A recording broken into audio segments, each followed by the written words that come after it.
పవన్ కళ్యాణ్ గారు కూడా ఆయన పార్టీలో ఎప్పుడు కూడా ఏది జరిగినా సరే ఒక ముస్లింని, ఒక క్రిస్టియన్ ఫాదర్ని, ఒక అదే ముస్లింలో ఉంటారు కదా, వాళ్ళు ఎవరు ఉంటారు, వాళ్ళు మామూలుని మహమ్మద్ ఫాదర్ని, హిందువులోంచి ఒక పంతులు గారిని తీసుకొచ్చి పూజలు అయ్యి ముగ్గురితో చేయించేవారు.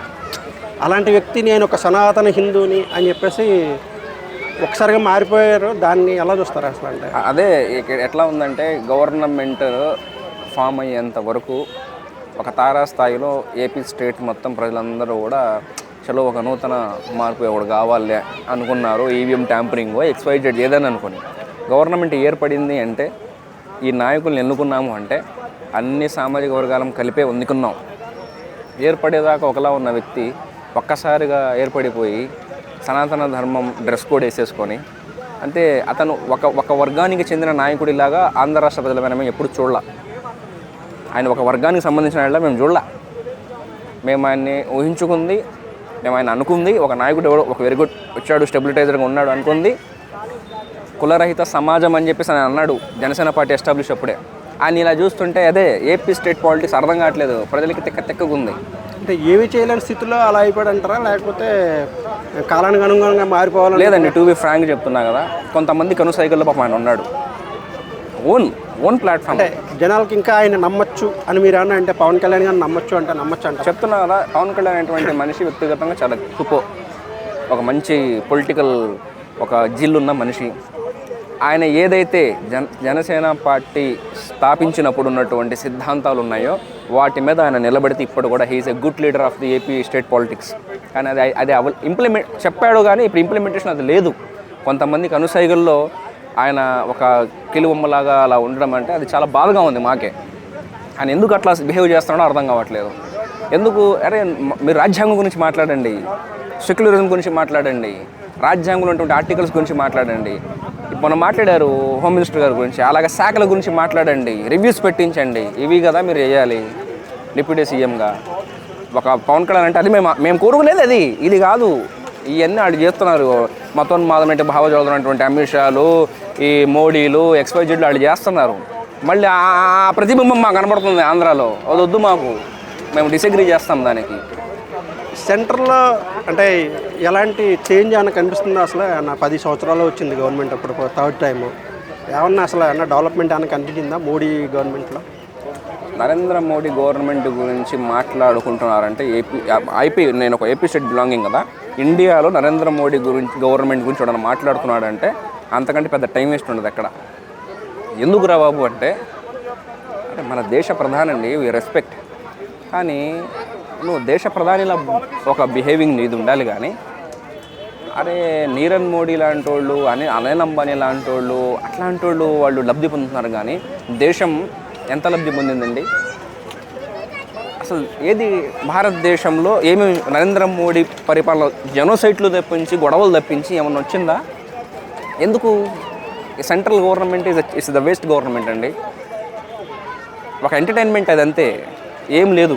సెంట్రల్ గవర్నమెంట్ నరేంద్ర మోడీ ప్రభుత్వం గురించి మాట్లాడుకుంటే ఆ 2-3 నిమిషాల్లో ఏదైనా నాలెడ్జ్ గెయిన్ చేసుకోవచ్చు తప్ప ఇది వేస్ట్ ఆఫ్ టైం. ఆల్రెడీ వాళ్ళకి సీట్లు తగ్గిపోయినాయి కదా, నెక్స్ట్ జమిలో వస్తే మోడీ గెలిచే అవకాశం ఉందంట. ఏ క్షణమైనా సరే ప్రభుత్వం కుప్ప కూలిపోద్దండి. ఏ క్షణమైనా సరే ప్రభుత్వం కుప్ప కూలిపోద్ది, ఏ క్షణమైనా సరే. ఎందుకంటే ఆల్రెడీ కామన్గా ఉన్నటువంటి మా కామన్ పబ్లిక్ పల్సే చెప్తున్నాం కదా, జమినీ ఎలక్షన్స్ తర్వాత సంగతి ఆయా రాష్ట్రాలలో తన ఉనికిని కోల్పోతుంది బీజేపీ తన వ్యవహార శైలిని బట్టి. కపిల్ మిశ్రా లాంటి వాడు ఒక నాయకుడు ఢిల్లీలో రోడ్ల పైన శుక్రవారం నమాజింగ్ టైమ్స్లో అనుకుంటా ఏక్ ధక్కా ఊర్దో బాబ్రీ మస్జిద్ తోడదో అనేటువంటి స్లోగన్స్ ఇటినా నువ్వు ప్రోత్సహించేది. ఎందుకు యాక్షన్ తీసుకోవట్లేదు అతని మీద? ఆసిఫ్ అనేటువంటి చిన్నారి రేప్ జరిగింది కదా, పాప చిన్నపిల్ల. ఆ పాప విక్టిమ్స్ ఏమయ్యారో తెలుసా? ఎవరికన్నా బీహార్లో ఉన్నటువంటి ఒక ఎంపీ తనని పాపం షహబుద్దీన్, బీహార్ ఎంపీ షహబుద్దీన్, బీహార్ బిలాంగింగ్ అతను. మహారాష్ట్ర అతను వేరే, మళ్ళీ లావుగా ఉండే అతను పర్సన్. బీహార్ బిలాంగింగ్ ఉన్నటువంటి ఒక ఎంపీ ఏంటి అరెస్ట్ అయిపోయి జైల్లో ఉన్నటువంటి వ్యక్తి ఆరోగ్యం బాగోక చచ్చిపోయాడా? ఒక మహారాష్ట్రకు బిలాంగింగ్ ఉన్నటువంటి ఒక ఎంపీ స్టేషన్లో జైల్లో నుంచి బయటకు తీసుకెళ్తుంటే జై శ్రీరామ్ వచ్చి చంపేస్తారా? ఇలాంటి చాలా అభివృద్ధి చెందినవి నరేంద్ర మోడీ గారి ప్రభుత్వంలో. దేశం అభివృద్ధి చెందాల అంటే జమిలీ రాకముందే గవర్నమెంట్ పడిపోతుందండి. అంటే ఎవరు పుల్ చేస్తారనుకుంటున్నారు? నితీష్ కుమారా, చంద్రబాబు? ఎవరు ఇద్దరు పుల్ చేసినా పడిపోతుంది.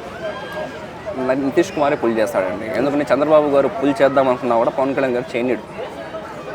ఆ ఒప్పందం మీద కేసులు కూడా ఉన్నాయి కదా చంద్రబాబు. ఉన్నాయి. అట్ ద సేమ్ టైం ఆ ఒప్పందం మీదే ఎన్డీఏ కూటమి ఏర్పడింది కూడా. లేకపోతే ఎన్డీఏ కూటమి అసలు గవర్నమెంట్ ఫామ్ మీద అసలు ఎక్స్పెక్టే చేయాల. ఏమంటగా చెప్పాలి. కానీ జగన్మోహన్ రెడ్డి గారు ఏం చేసినా కూడా కొద్దో గొప్ప పేదలకి, ఆటో డ్రైవర్లకి, పేద కింద స్థాయి వ్యక్తులకి ఏం హాని జరగల. చూడండి ఎన్ని కేసులు నడుస్తున్నాడు. ఒక ఆటో కూడా రోడ్డు మీదకి ఎక్కితే భయపడుతున్నాడు. అది స్టేట్ పరిస్థితి. ఇక తెలంగాణలో ఎలా ఉందంటారు? 1 year అవుతుంది. వాళ్ళు రేపు ఎప్పుడో సెలబ్రేషన్స్ స్టార్ట్ చేస్తున్నారు. తెలంగాణ గవర్నమెంట్లో అప్పటికి ఇప్పటికీ అన్న చేంజ్ కనిపిస్తుందా? అసలు తెలంగాణ గవర్నమెంట్లో రేవంత్ రెడ్డి అనేటువంటి వ్యక్తి సీఎం అయ్యాడంటే ఒక తెలంగాణ స్టేట్ కాదు, తెలుగువాడి ప్రతి ఒక్కడు కూడా చాలా హ్యాపీగా ఫీల్ అయ్యాడు, ఎగ్జైట్మెంట్ ఫీల్ అయ్యాడు. ఎందుకంటే ఒక తిరుగుబాటు కలిగిన వ్యక్తి. ఎందుకంటే పాస్ట్ గవర్నమెంట్లో ఆయన ఎదుర్కొనే విధానాన్ని కానీ, ఆయన రెస్పాండ్ చేసే విధానాన్ని కానీ, ఆయన మాట్లాడే విధానం కానివ్వండి సూపర్. కానీ గవర్నమెంట్ ఫామ్ అయిపోయినాక సడన్గా అసలు ఏంటి ఆ మనిషి ఏంటి? Honourable CM. ఓకే, బడా బాబులు వాటన్నింటినీ హైడ్రా పెట్టావు, ఓకే చేసావు, ఓకే. వీళ్ళకి ఇప్పటివరకు విక్టిమ్స్ ఎవరైతే హైడ్రా బాధితులు ఉన్నారో వాళ్ళందరికీ ఇళ్ళు లేకుండా ఉన్నాయే, ఎంతమందికి మీరు ఇల్లు కేటాయించారండి? ఒక హైడ్రా స్థలాన్ని బిల్డింగ్ని కూల్చేటప్పుడు ఒక జర్నలిస్ట్ ఫోటో తీసుకుని ఉంటే రాయి వచ్చి తలకు తగిలి పడిపోయాడండి, చనిపోయాడండి. ఆ బాధితుడికి, ఆ కుటుంబానికి ఎవరండి? ఏం చేశారా? ఏమన్నా బాంబులు పెట్టి కూలుతామా? హైదరాబాద్ని మనం ప్రగతి పథంలో ఇంకా నడిపించాలండి. ఇలా కోరుకుపోతే రియల్ ఎస్టేట్ పడిపోయింది, ఇంకా ఏం ఇన్వెస్టర్స్ వస్తారు, ఇక్కడ ఏం డెవలప్మెంట్ జరిగింది? ఉన్నాయి కూల్చుకుంటూ పోతే ఎట్లా? నిర్మించాలి కానీ కూల్చుకుంటూ పోతే ఈ ఒక్క విషయంలో గవర్నమెంట్ హైడ్రా ఒకటే పేట, మిగతా పథకాలు అవి అన్న బాగానే జరిగినాయా? అదేనండి, హైడ్రా అనేది నువ్వు మిగతా ఎంతన్నా చెయ్యి, HYDRAA is a defecting on the government. HYDRAA అనేటువంటి ఒక ఏదైతే ఆ యాక్టివిటీ ఉందో అసలు గవర్నమెంట్ని డిఫెక్ట్ చేసి పడేసింది. పథకాలు గిదగాలు ఏం కనపడవు, నువ్వు 100 చెయ్యి కనపడవు. మూసీ ప్రక్షాళన జరగాలి అని మీరు అంటే సపోర్ట్ చేస్తారా? దానికి వద్దు అని అనుకుంటున్నారు? అక్కడ ఖాళీ చేయించి అందరినీ వాళ్ళని షిఫ్ట్ చేసి మూసీని ప్రక్షాళన చేస్తున్నారు. అది హైదరాబాద్కు ఉపయోగపడేది అని అనుకుంటున్నారా? మీరు సపోర్ట్ చేస్తారా అంటే వ్యతిరేకించాలి? తెలంగాణ ప్రక్షాళన జరగాలంటాను నేను, మూసీ కాదు. అదే గత ప్రభుత్వంలో లేవా అట్లాంటి ఏదన్నా సంభవిస్తే, ఏదైనా వరద ఫ్లడ్స్ లాంటివి, దానికి జాగ్రత్తలు తీసుకో. ఎందుకు పగలగొట్టడం? మరి సరే ఓకే పగలగొట్టారు, మరి అప్పుడు ఇచ్చినటువంటి పర్మిషన్స్ ఇచ్చినటువంటి ఎవరైతే ఆథరైజ్డ్ పర్సన్స్ ఉన్నారో ఏం యాక్షన్ తీసుకున్నారు? వాళ్ళ మీద యాక్షన్ తీసుకొని వీళ్ళకి బెనిఫిట్ ఇవ్వండి మీరు. అప్పుడు మొత్తం అలా ఆ లెక్కన పోతే అసెంబ్లీ ఎక్కడుందండి? ఏ జోన్లో ఉంది? గవర్నమెంట్ ఆఫీసెస్ అన్నీ కూడా 100కి 90% నీ ఏదైతే నువ్వు హైడ్రా రూల్స్ నామ్స్ ఉన్నాయో అందులోనే ఉన్నాయి. అన్నీ పగలగొట్టు. మరి వాటిని పగలగొట్టరా? పగలగొడితే ఐ విల్ సపోర్ట్. దాన్ని కాకుండా ఏదో పాపం గరీబుళ్ళని వేరే కంపెనీస్తో ఇన్వెస్టింగ్తో మాట్లాడి అక్కడ ఏదో డెవలప్మెంట్, ఏదో ఒక హబ్బు పెడదామని చెప్పేసి అని, ఏదో ఇండస్ట్రీ పెడదామని చెప్పేసి అని వీళ్ళ కడుపులు కూడా ఏమొస్తుంది? అంటే ఇవన్నీ చేసి వాళ్ళకి కాంపన్సేషన్ అయ్యి ఇచ్చి మూసీ ప్రక్షాళన చేస్తే అది ఓకేనా? మూసీ ప్రక్షాళనలో నేను అదే అంటున్నాను, మూసీ ప్రక్షాళనకి 100% నేను సపోర్టు. ప్రతి ఒక్క హైదరాబాద్, ప్రతి ఒక్క తెలంగాణ, ప్రతి వ్యక్తి కూడా దీనికి సపోర్ట్ చేయాల్సిందే. ఎటువంటి క్రమంలో 100కి 70% ఏదైతే హైడ్రా నామ్స్లో ఏదైతే మీరు అంటున్నారు బ్లూ ప్రింట్ అంటున్నారో 70% గవర్నమెంట్ ప్రాపర్టీస్, గవర్నమెంట్ అన్నీ ఉన్నాయి, ఇప్పుడు ఉన్నటువంటి ఆఫీసెస్ ఉన్నాయి. వాటిని కూడా తీసేస్తే డెఫినెట్లీ మూసీ ప్రక్షాళన జరగాల్సిందే. నువ్వు అవి తీయకుండా ఏమండి అలా లెక్కన మీరు అన్నీ తీసేస్తే మళ్ళీ నువ్వు బడ్జెట్ పెట్టాలి, ఆ బడ్జెట్లో మళ్ళీ నువ్వు కన్స్ట్రక్షన్ చేయాలి, మళ్ళీ నువ్వు వ్యవస్థలు నిర్మించాలి. నీ 5 సంవత్సరాలు అయిపోయింది, ఎందుకు నువ్వు ఈ టైం వేస్ట్ ఇదంతా? ఇలాంటిది ఒక ప్రభుత్వం ఉన్నటువంటి వీళ్ళకి సలహాదారులు లేరనుకోవాలా, పిచ్చి చేస్తున్నారు అనుకోవాలా, ఏమనుకోవాలండి? నెక్స్ట్ ఎలక్షన్స్కి మళ్ళీ ఇప్పుడు బీజేపీ దూసుకొస్తుంది, అటు టీఆర్ఎస్ కొంచెం వీక్ అయింది, కాంగ్రెస్ బాగానే ఉందని అనుకోవచ్చు. కొంచెం అంటే ఏది మళ్ళీ బీజేపీ వచ్చే అవకాశం ఉందా, కాంగ్రెస్ వచ్చే అవకాశం ఉందా, బీఆర్ఎస్ వచ్చే అవకాశం ఉందా? విత్ ఇట్ అసలు నో డౌట్ బ్లైండ్గా కళ్ళు మూసుకొని చెప్పొచ్చు, నెక్స్ట్ తెలంగాణ రాష్ట్రంలో అఖండ మెజారిటీతో కేసీఆర్ నేతృత్వంలోనే బీఆర్ఎస్ మళ్ళీ గవర్నమెంట్ని స్థాపిస్తుందండి.